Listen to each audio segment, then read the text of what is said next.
Moga makbul Amin.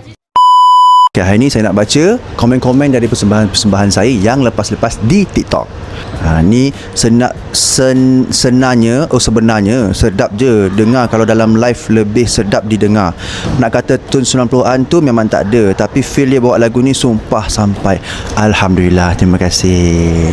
Apa? Suara sedap dan mantap. Outfit on point. Look kebabum. Psst. Mohon jadi juara Nubahan gila kebabum. Psst. Oh, Alhamdulillah. Alhamdulillah. Sebab dia ada S kat belakang, so kita kena sebut, kita kena expresskan tu. Dan thank you, terima kasih atas doa-doa ni. Moga makbul Amin. Minggu tu saya pakai baju daripada Rizman Ruzaini. Thank you Abang Rizman sebab sudi nak bagi saya pakai baju dia. Seterusnya, go Nuban, go. Suara dia memang unik sangat. Alhamdulillah, kurniaan Allah. Gitu kan. Entahlah kenapa ada yang kata tak sedap. Sedap je pada telinga saya. Juara mungkin antara Nuban atau Abang Iskandar.